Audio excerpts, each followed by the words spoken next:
Pemerintah terus menggenjot percepatan pendaftaran tanah sistematis lengkap atau PTSL di seluruh penjuru tanah air, termasuk di Jawa Tengah. Tren target PTSL selama 3 tahun terakhir terus meningkat. Target PTSL tahun 2018 di Jawa Tengah mencapai 1,2 juta bidang, yang naik 2 kali lipat dari tahun 2017 yang hanya mencapai 640.000 bidang, atau naik 12 kali lipat dibandingkan tahun 2016 yang hanya mencapai 100.000 bidang. Selain untuk meminimalisir konflik pertanahan yang kerap kali terjadi, menurut Inpres nomor 2 tahun 2018 tentang percepatan pendaftaran tanah sistematis lengkap atau PTSL di seluruh wilayah Republik Indonesia, merupakan langkah nyata untuk mempercepat agenda reforma agraria yang merupakan salah satu program prioritas Presiden Joko Widodo.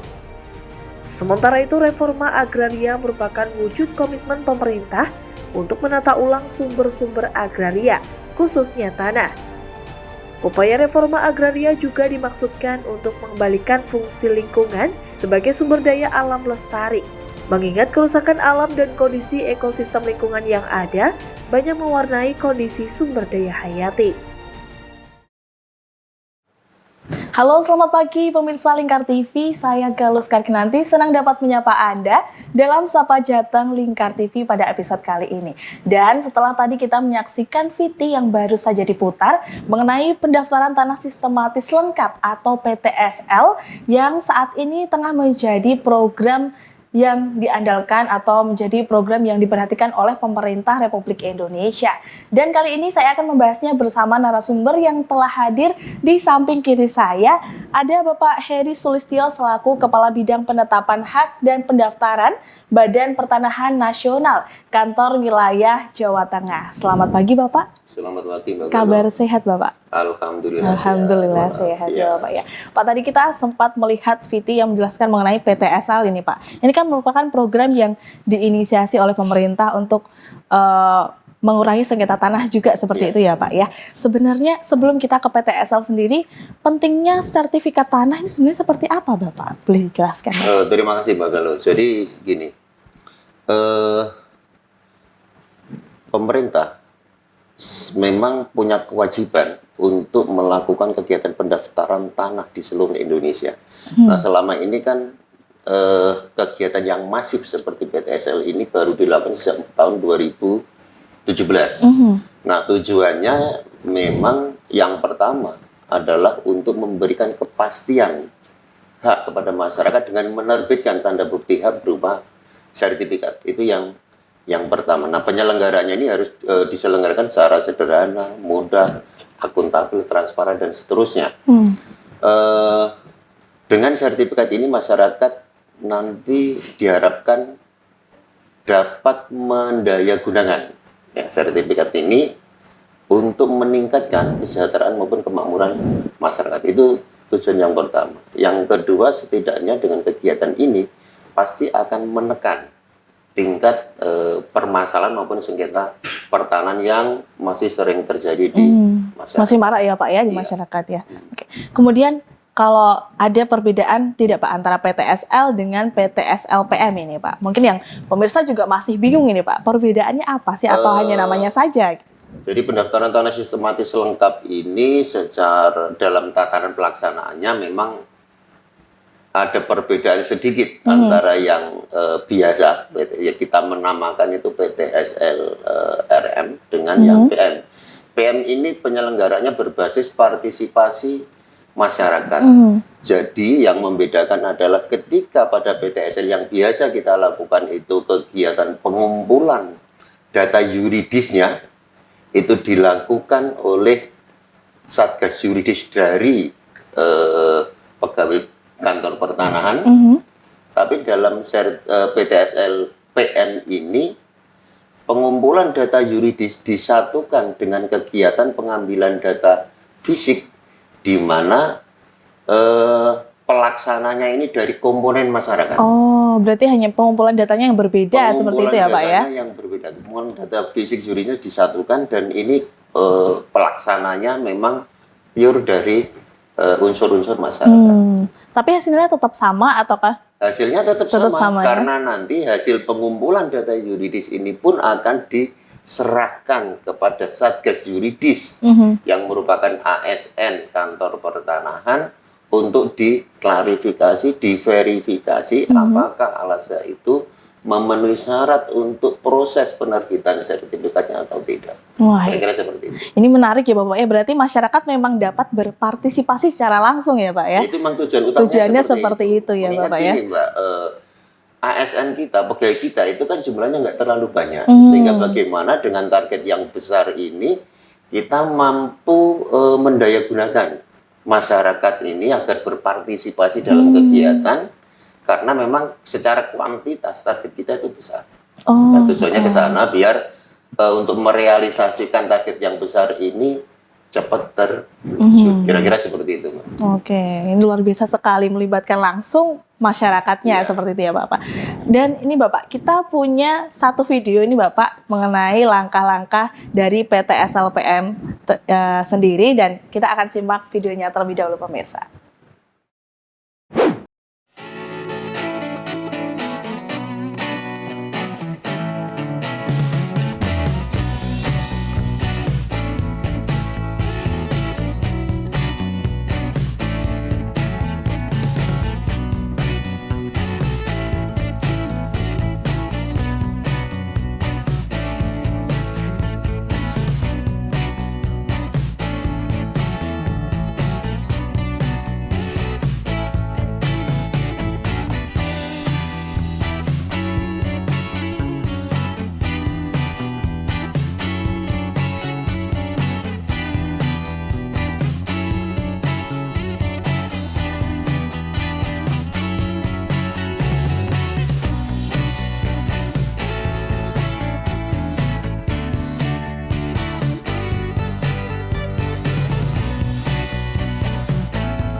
Nah pemirsa, itu tadi video mengenai langkah-langkah dari pengaplikasian PT SLPM ini. Dan kali ini Pak Heri ini akan menjelaskan secara langsung mengenai langkah-langkah tersebut nih Bapak. Silakan Bapak. Baik, terima kasih. Jadi untuk mempersingkat proses ataupun tahapan ini, mungkin diawali dari penilaian suatu desa itu apakah layak ditetapkan sebagai lokasi kegiatan PT SLPM atau tidak. Ini menggunakan aplikasi Kobo kalau tidak salah. Nah, setelah desa itu indikator-indikator, variabel-variabel dimasukkan dan memenuhi syarat dalam rangka mengetahui seberapa tinggi tingkat keberhasilannya. Nah, kalau sudah oke, lalu kepala kantor menetapkan desa itu sebagai lokasi PTSN. Nah, setelah ditetapkan sebagai lokasi PTSN, maka kepala kantor pertanahan menetapkan yang pertama adalah susunan panitia adjudikasi. Yang kedua menetapkan susunan puldatan. Nah, setelah seluruh puldatan ini ditetapkan oleh kepala kantor, maka Kanwil akan menyelenggarakan pelatihan puldatan. Bagaimana mereka nanti melaksanakan tugas, apa yang harus dilakukan. Mulai dari pengambilan data fisik, pengambilan data yuridis, meliputi apa saja, alasannya, cara menilainya bagaimana, bagaimana jika masyarakat itu tidak memiliki alasan, itu mereka harus membuatkan surat pernyataan seperti apa, lalu mendigitalisasi dokumen-dokumen ini untuk diunggah menggunakan aplikasi survei tanahku. Nah, setelah ini mereka dapat melaksanakan dengan baik, maka mereka akan kita kembalikan ke kantor pertanahan untuk melaksanakan tugas. Nah, di lapangan mestinya nanti itu sebelum dilakukan pengambilan data fisik, maka di satu desa yang ditetapkan sebagai lokasi kegiatan PTSL itu akan melakukan gerakan pemasangan tugu batas secara serentak. Oh, harus serentak ya Pak ya? Harus serentak. Karena apa? Untuk mengefektifkan dan mengefisiensikan waktu. Karena dengan serentak itu, maka setiap patok yang dipasang oleh pemilik tanah itu langsung memperoleh persetujuan dari para tetangga batasnya. Jika ada permasalahan di situ juga langsung bisa dimusyawarahkan untuk diselesaikan. Batas yang yang pas di mana, karena di kita itu yang diberlakukan adalah pengukuran batas bidang tanah. Nah, setelah ini dilakukan pemasangan batas clear, maka akan diambil datanya, yaitu pengambilan data fisik sekaligus pengambilan data yuridis. Jika ini sudah dilakukan sudah dikumpulkan dengan baik, maka Poldatan ini akan menyerahkan hasil kegiatannya kepada Satgas Yuridis Kantor Pertanahan. Tadi sudah saya singgung di awal bahwa nanti yang memvalidasi, yang menilai atau yang melanjutkan proses sertifikasinya ini adalah tetap Kantor Pertanahan. Jadi keamanan terhadap data masyarakat ini saya pikir tidak ada masalah, karena seluruh data yang dikumpulkan oleh Poldatan ini akan diserahkan ke Satgas Yuridis dengan berita acara, ya, dengan berita acara penyerahan.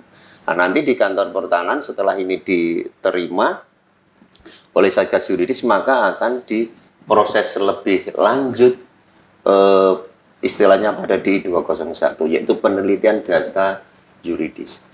Nah, setelah alas haknya jelas, pemiliknya jelas, prosesnya nanti apakah akan melalui pengakuan hak, penegasan konversi, atau penetapan hak, ini nanti akan ditentukan oleh panitia adjudikasi yang ada di Kantor Pertanahan. Nah, setelah itu tahap berikutnya adalah diumumkan terhadap keseluruhan data ini, diumumkan selama 14 hari. Jika tidak ada permasalahan ataupun tidak ada yang merasa keberatan terhadap data fisik dan yuridis ini, maka akan disahkan selanjutnya di proses sertifikatnya. Nah, setelah sertifikat ini selesai, maka akan diserahkan kepada para pemilik tanah. Nah, itulah ending dari kegiatan sertifikasi. Tapi di lini lain, untuk selanjutnya dari kegiatan ini masih ada kegiatan pendokumentasian dan pelaporan. Itu kegiatan yang paling akhir dari kegiatan rangkaian kegiatan PTS. Kira-kira seperti itu. Lumayan banyak tahapannya ya Bapak ya. Kalau misal dari salah satu data yuridis ataupun data dari alas hak sendiri tidak ada, ini apakah masih bisa diterbitkan sertifikat tanah tadi Bapak? Bisa dengan surat pernyataan. Surat pernyataan ini sebagaimana dimuat di dalam Permen ATR BPN nomor 6 2018. Di situ sudah di-guidance, sudah disertakan pernyataan yang harus dibuat itu isinya apa saja. Nah, kira-kira seperti itu. Nah, inilah peran Poldatan nanti ketika masyarakat tidak memiliki alas bukti sama sekali, tapi mereka secara nyata menguasai secara fisik tanpa ada gangguan dari masyarakat. Artinya mereka memang pihak yang berhak, karena kita sadari di masyarakat kita, khususnya terhadap tanah-tanah bekas milik adat, tidak semuanya memiliki alas hak yang formal atau alas hak yang benar. Jadi mereka memang secara turun-temurun sudah menempati di situ secara lama ya Pak ya. Nah, ini harus kita berikan atau kita fasilitasi ya dengan surat pernyataan penguasaan fisik bidang tanah. Berarti tetap bisa diterbitkan sertifikat itu ya Bapak ya, melalui Poldatan itu tadi ya Pak. Lah, siapa saja sih Bapak yang bisa menjadi Poldatan ini Pak? Poldatan ini sesuai Juknis PTSL itu setidaknya ada 10 ya. Satu itu kepala desa. Kepala desa. Satu orang lagi berasal dari Babinsa atau Babin Kamtipmas. Yang 4 orang nanti dari para surveyor. Artinya apa? Dia mengetahui tentang kegiatan pengambilan data fisik. Dan 4 orang lagi merupakan tokoh-tokoh masyarakat, dari pemuda, tokoh perempuan. Ini harus terwakili juga di dalam Poldatan. Nah, itu kira-kira seperti itu. Jadi nanti dari 10 orang ini memiliki tugas masing-masing. Ada yang pendampingan di bidang pengambilan data fisik, ada yang nanti bagian administrasi, ada yang bagian scan, upload, dan seterusnya. Punya bagiannya sendiri-sendiri ya Bapak ya. Biasanya di setiap desa itu ada berapa tokoh puldatan gitu Bapak? Di setiap desanya Di Bapak? setiap desa itu biasanya dibentuk satu puldatan. Satu puldatan. Satu gitu. kelompok puldatan yang terdiri dari 10 orang. Karena ketuanya di situ adalah kepala desa. Oh, kepala desa. Iya. Harus kepala desa ya Bapak ya? Dinyatakan di situ Dinyatakan kepala desa. harus kepala desa. Oke. Kemudian kriteria untuk menjadi puldatan itu harus seperti apa Bapak?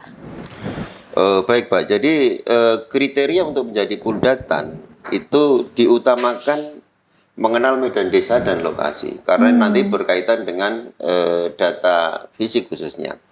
Lalu yang kedua, usia minimal 17 tahun. Yang ketiga, dapat membaca dan menulis. Khusus untuk para surveyor memiliki pendidikan SMA atau setara. Wajib ya Pak ya, itu harus SMK ya Pak ya, SMA atau SMK itu ya Pak ya? Iya, karena dia memang setidaknya harus memahami kegiatan pengukuran pengambilan data fisik itu kayak apa sih, setidaknya seperti itu. Background pendidikan tetap diperhatikan ya Pak. Nah, yang keempat, diutamakan dapat menggunakan gadget karena ini bertalian atau berkaitan dengan pemanfaatan aplikasi survei tanahku di dalam pengumpulan data fisik dan juridisnya karena ini harus diupload ke aplikasi. Yang kelima, memang mempunyai waktu dan bersedia aktif. Artinya apa? Dia tidak boleh untuk samben atau sambilan. Dia memang harus freelance fokus, gitu istilahnya Pak ya, iya, nggak harus fokus boleh ya. bekerja di situ. Yang keenam, mampu berkomunikasi dengan baik karena memang dia harus berinteraksi dengan seluruh pemilik tanah.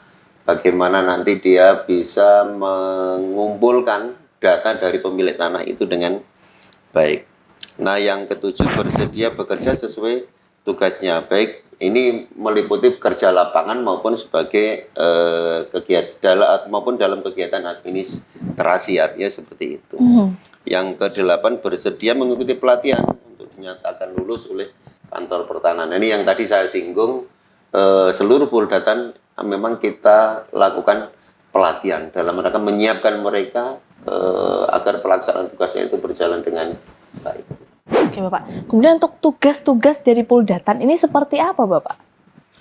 Baik Mbak, jadi tugas-tugas puldatan sesuai juknis itu yang pertama memang dia harus mengikuti dan lulus pelatihan dulu. Itu yang harus dilewati oleh setiap anggota puldatan. Nah, setelah lulus maka dia akan bertugas mengumpulkan data fisik, jadi melakukan identifikasi dan delineasi batas bidang tanah. Nah, yang ketiga, membantu pelaksanaan pengukuran. Yang keempat, mengumpulkan data yuridis dan memverifikasinya. Tadi sudah kita singgung di awal sedikit-sedikit ya. Nah, yang kelima, mendigitalisasi, artinya mengkonversi data yang analog itu, data dari masyarakat, misalnya Al-Azhar, itu dikonversi ke data digital. Karena nanti akan di-upload itu ya Bapak di, ya? Aplikasi survei tanahku. Nah, yang keenam, membantu menunjukkan batas bidang tanah. Ya. Ketujuh, membantu memediasi apabila ada sengketa bidang tanah. Jadi misalnya di dalam pemasangan patok batas itu ada permasalahan antara para pemilik tanah dengan tetangga batas, ini dilakukan mediasi.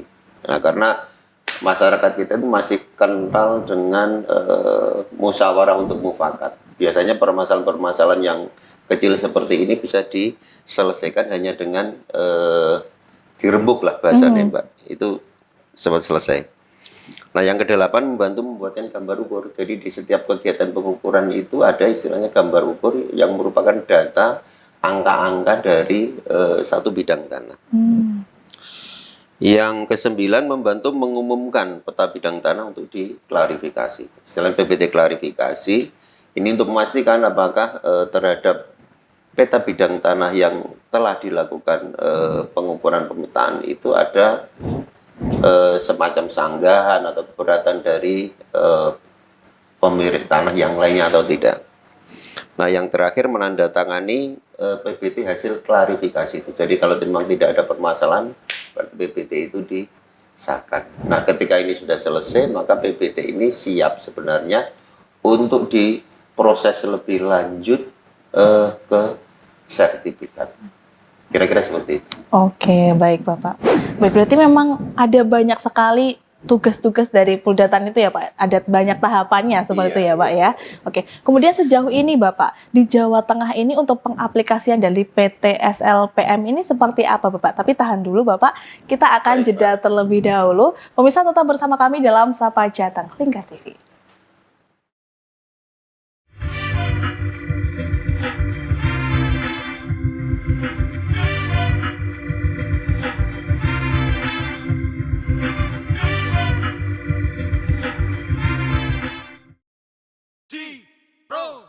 Pasang patoknya, ukur batasnya, jelas asetnya, anti cekcok, anti caplok, semua sepakat pasang patok, alas haknya udah cocok, udah cepat tanpa nyogok. Pasang patoknya, ukur batasnya, jelas asetnya, bidang tanah ada batasnya, udah diatur oleh negara, tanda batas ada tingginya, ayo baca aturannya, buka websitenya, sejarahnya, dan tanggapi tanya, ayo pasang batas tanahnya, jelas asetnya tanpa sengketa. Ayo, segera pasang patok batas tanah Anda. Anti cekcok, anti caplok.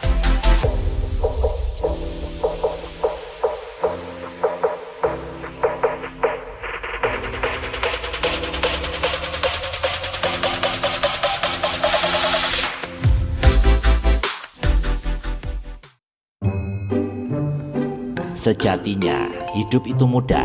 Bisa saya bantu, Pak? Pakai ini saja, lebih cepat. 50 sampai 100 bidang tanah per hari. Bambu tali masih jadi patok batas. Nggak zaman, aturan udah jelas.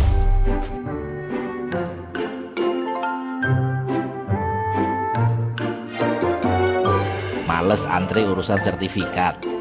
Sudah tahu yang cepat dan tepat. Melalui PTSL partisipasi masyarakat saja Pak, lebih mudah dan cepat. Atau Bapak bisa melalui petugas Puldatan di wilayah Bapak. Kerja nyata, bukan janji semata. Pagi sampai malam kami kerja. Libur pun tetap siaga. Apalagi yang Anda tunggu? Segera buat sertifikat tanahmu, miliki kepastian hakmu. Kami tunggu.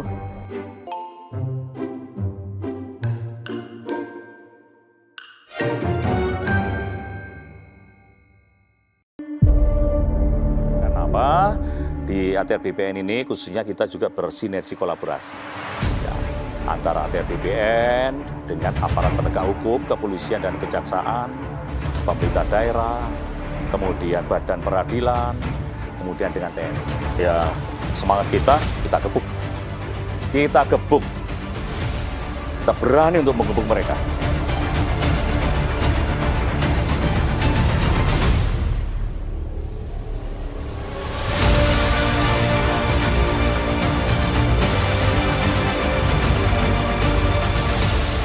Menata asa, mewujudkan atas apa yang menjadi haknya. Bentang tanah terpetakan. Ragam lini diandalkan. Strategi prioritas dijalankan.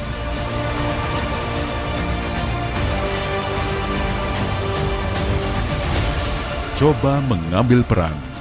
Inilah kami, Puldatan, pengumpul data pertanahan.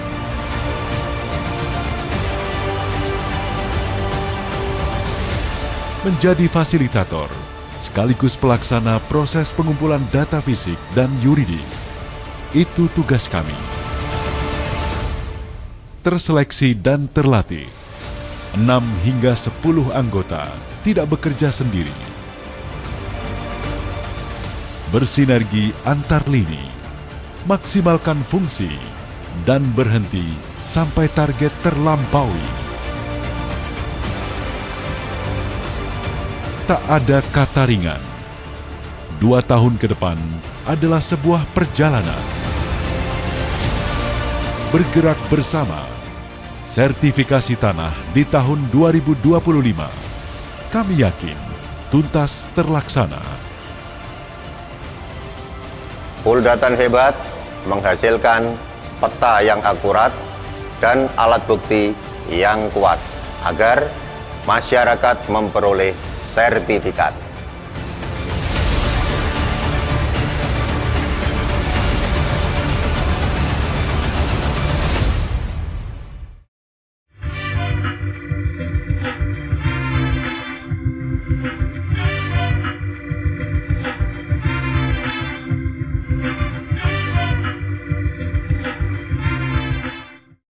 Pemirsa, Anda masih menyaksikan Sapa Jateng Lingkar TV bersama saya Galus Fernanti dan masih bersama saya Pak Heri yang akan menjawab pertanyaan yang tadi sempat tertunda pemirsa mengenai sebaran PT SLPM ini di Jawa Tengah Bapak. Sejauh ini seperti apa Pak?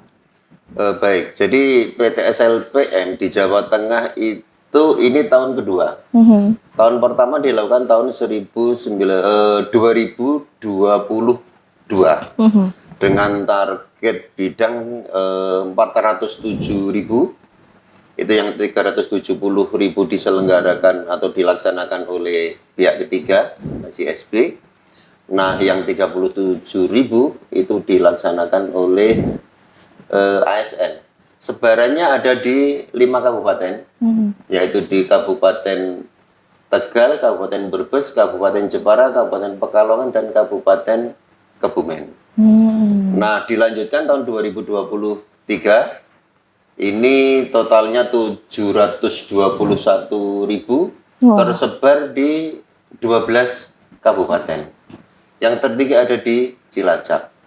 Nah, untuk tahap keduanya ini ada penambahan sebesar sekitar 173.000.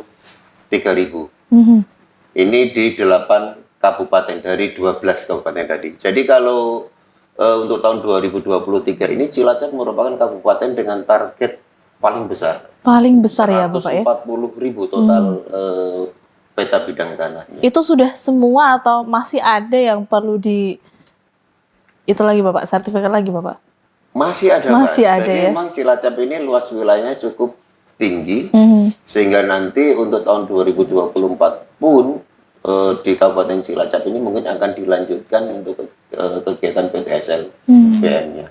Untuk targetnya tadi kan dari tahun ke tahun sendiri kan berbeda ya Bapak. Ini memang disengaja beda atau memang dinaikkan atau seperti apa Pak?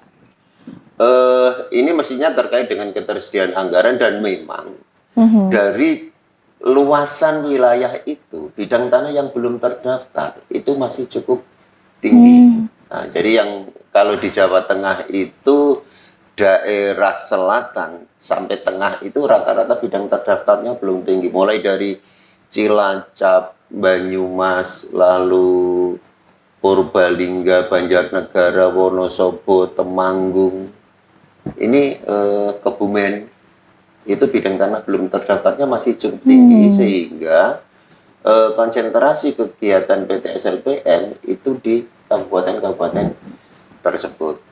Nah, terkait dengan target-target PT SLPM ini untuk sertifikatnya sendiri, itu untuk tahun 2023 itu Jawa Tengah sekarang kan targetnya 807.366 bidang. Itu hanya 2023 ya Pak ya? 2023. Itu yang berada di kabupaten-kabupaten lokasi PT SLPM itu sekitar 556.000 atau sekitar 69% itu ada di situ. Jadi untuk yang 31% itu berada di kabupaten-kabupaten yang penyelenggaraannya melalui PT SLRM yang dari BPN ini sendiri ya Bapak ya. Iya. Dan itu harus selesai selama 1 tahun Bapak di 2023 itu ya. Wah, luar biasa. Berarti memang harus melibatkan banyak masyarakat juga ya Pak ya. Itu yang menjadi pemikiran kita bagaimana masyarakat diberdayakan dalam rangka mempercepat realisasi ini. Nah, ini Bapak pertanyaannya. Apakah semua masyarakat di Jawa Tengah ini sebenarnya sudah sadar akan keberadaan program PTSL ini, Bapak? Baik Mbak, jadi kalau kita lihat pengalaman saya di daerah itu memang tingkat kesadaran masyarakat itu belum sebagaimana yang kita harapkan. Jadi mereka masih beranggapan dengan alas seadanya ataupun tanpa memiliki alas apapun mereka sudah merasa nyaman. Seakan-akan mereka hanya butuh sertifikat jika nyuwun sewu ingin menyekolahkan itu aja sertifikat tadi ya Bapak ya. Sertifikatnya itu baru butuh sertifikat. Selebihnya tak pikir nggak terlalu. Makanya dengan kita ingin menggugah masyarakat. Karena dengan sertifikat ini mereka pasti akan lebih nyaman. Iya. Lebih tenang karena sudah memiliki alas hak yang dijamin kepastiannya oleh pemerintah. Karena salah satu tujuannya adalah memang untuk menekan tingkat sengketa permasalahan di masyarakat. Karena banyak sekali ya Bapak ya di luar sana sengketa-sengketa tanah yang berasal dari memang dari sertifikat yang memang tidak jelas dari awalnya seperti itu ya Bapak ya. Karena memang kita harapkan juga ini kan PTSLPM itu basisnya partisipasi. Kita harapkan memang masyarakat benar-benar berpartisipasi aktif.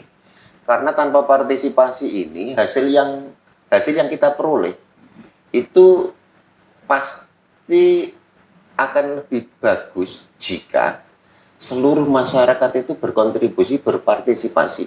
Karena apa? Tadi misalnya mulai dari kegiatan gema batas, gerakan memasang tanda batas. Jika itu dilakukan serentak, masyarakat berpartisipasi aktif semua, maka saya yakin permasalahan batas pasti tidak ada. Nah ini kenapa masih ada permasalahan? Karena kadang terhadap satu bidang tanah itu karena seseorang merasa, oh saya sudah punya sertifikat kok. Padahal sertifikatnya itu sertifikat yang diterbitkan misalnya tahun-tahun lama, tahun 80. Tanda batasnya sudah hilang. Sudah berubah ya Bapak? Sudah bergeser dan sebagainya. Kan kita pahami juga bahwa yang bertanggung jawab terhadap tanda batas adalah pemilik tanah, bukan pegawai BPN. Ini kadang masyarakat salah persepsi ya Bapak. Batas saya di mana? Nah, gitu. Padahal mereka punya kewajiban untuk menjaga itu ya, menjaga tanda batas itu. Nah ini jika di dalam kegiatan PTSLPM ini seluruh pemegang hak baik yang sudah punya sertifikat maupun yang belum itu berpartisipasi aktif, pasti permasalahan itu hampir nggak ada. Nah, itu kan memerlukan sosialisasi nih Bapak. Sejauh ini sosialisasi kepada masyarakat seperti apa Bapak terkait PTSL Mbak? Nah itu tadi. Jadi di tahapan setelah kepala kantor melakukan penetapan lokasi, dia sudah membentuk panitia adjudikasi, maka akan dilakukan sosialisasi. Sosialisasi ini tidak hanya sekali, bisa berkali-kali. Mekanismenya bisa ditempuh bermacam-macam, bisa dikumpulkan di satu titik, misal di balai desa, bisa di tempat-tempat pengajian. Bagaimana yang penting kegiatan PTSLPM ini bagaimana bisa diterima informasinya secara utuh oleh masyarakat. Jadi panitia adjudikasi ini memang benar-benar melaksanakan tugas, bahkan mungkin kalau perlu berkantor di desa yang bersangkutan, sering di situ pasti. Gitu ya Bapak. Sejauh ini Bapak, tantangan sendiri yang sering ditemui oleh BPN sendiri Bapak, seperti apa? Dari PTSL sendiri hingga ke Puldatan sendiri nih Bapak. Ini kan lahir dari masyarakat juga Bapak, dari tim Puldatan sendiri. Kembali lagi tadi karena tingkat partisipasi yang kurang, itu mungkin yang menjadi tantangan dari panitia adjudikasi, dari teman-teman Puldatan, karena ya di satu sisi kita paham juga masyarakat punya aktivitas yang tidak mungkin ditinggalkan juga, tapi di sisi lain Puldatan juga punya keterbatasan masa kerja, ya kan? Nah, oleh karena itu sih saya menghimbau agar kegiatan ini berjalan baik. Mestinya masyarakat dan Poldatan ini bisa menyamakan waktu, ya.